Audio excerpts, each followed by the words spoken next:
Bonjour à tous, aujourd'hui sur cette nouvelle très courte vidéo, je vais vous expliquer comment avec la box 8, je ne sais pas pour la box 7, pardon, basculer sur un autre largeur de la bande de 5 GHz. Alors, tout d'abord, je vous invite à vous connecter sur le lien de la box, donc ça veut dire le HTTP, deux points, double slash, donc slash et slash. Vous allez mettre 192.168.1.1. Ensuite, une fois dans votre box connectée en Ethernet ou par le Wi-Fi, je vous invite à mettre la clé identifiant qui est le admin en minuscule, ADMIN, et le mot de passe par défaut, c'est la clé de votre Wi-Fi qui est inscrit sous votre box 8 de SFR. Une fois connecté, je vous invite à cliquer tout simplement sur Wi-Fi, là où on voit votre nom de box SSID 2,4 et 5 GHz. Je vous invite à cliquer dessus sur votre gauche de votre écran. Une fois que vous êtes connecté, vous tombez directement sur la page caractéristiques Wi-Fi. Donc, assurez-vous bien que l'activation du Wi-Fi est activée en on en vert, et que l'activation du Smart Wi-Fi également en vert. On nous informe que le Smart Wi-Fi conserve pendant une durée de 15 jours dans leur serveur les performances et caractéristiques de la box Wi-Fi 6, je suppose, pour améliorer votre réseau. Et maintenant, très intéressant, on va voir directement comment changer la bande. Déjà, pour avoir la bande 160 MHz, donc il explique quoi correctement que en fait, ça permet d'obtenir le meilleur du débit Wi-Fi 6, que 160 MHz. Mais l'inconvénient de cette largeur, c'est que plus on augmente la largeur, moins la couverture, elle est plus petite. Ça veut dire que si votre maison fait 80 mètres carrés, vous ne capterez pas le Wi-Fi partout. Donc, il est important de mettre un ou deux répéteurs. Par exemple, je vous propose l'offre l'abonnement premium de SFR qui est sans engagement. Parfois, il y a des promotions avec les frais de mise en service offerts. Donc, vous n'avez pas les frais de 49 € à l'ouverture de ligne.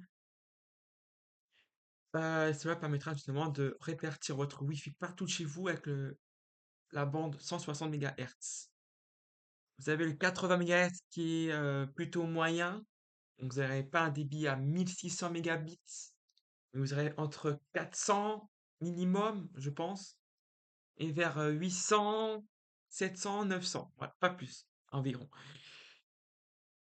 Et si vous mettez bien sûr en 40 MHz, comme on peut voir en cliquant sur indiquer, hop, on a 40.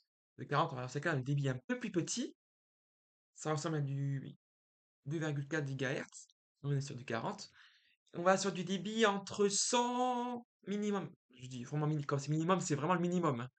Entre 100 et 400, 500. À peu près de cette longueur d'onde. Et chez moi, j'ai un appartement, on va dire, de 33 mètres carrés, avec à l'étage ma chambre, donc c'est pas très grand. J'ai ma box qui est sous ma télévision, et ma chambre qui est juste au-dessus. J'ai des petits poutres en bois. Bref, une parenthèse. Et en 160 MHz, je capte super bien le Wi-Fi.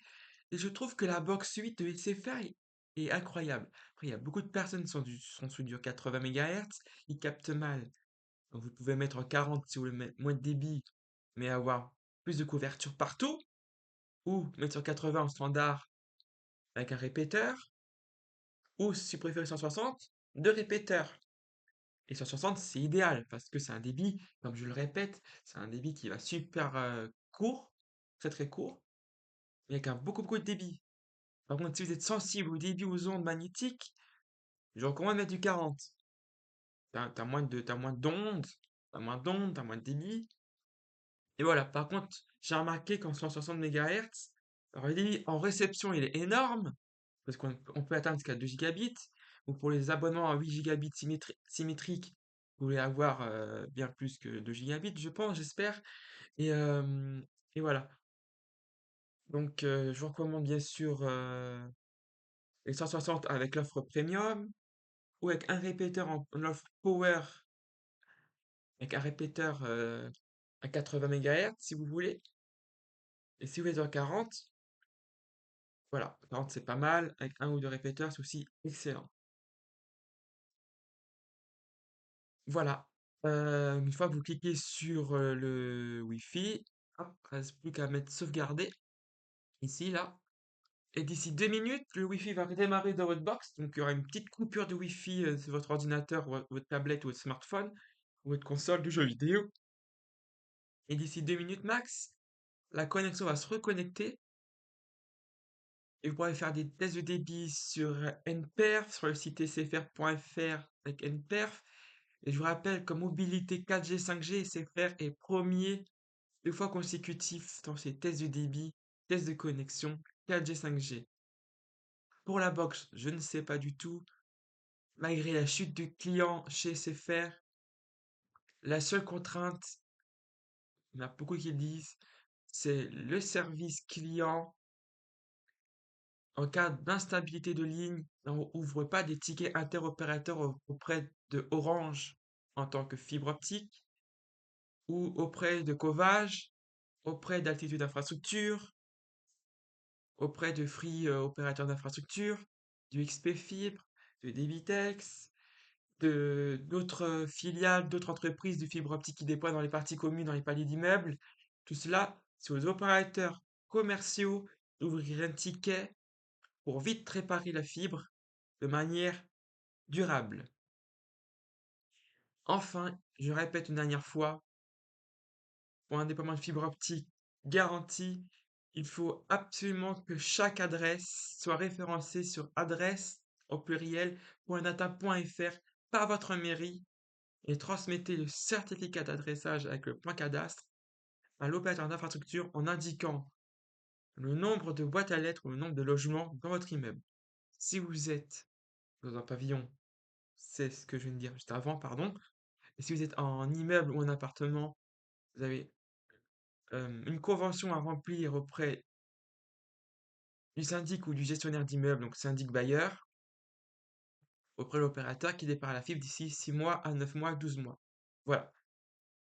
Il est important d'avoir le nombre de logements de boîtes à lettres par adresse. Cela permettra de déployer efficacement dans les armoires, dans les points communs et paliers d'immeubles et dans les rues. C'est super important. Voilà, je vous remercie beaucoup pour cette courte vidéo. Elle a duré 8 minutes. À très bientôt pour une prochaine vidéo. Ciao!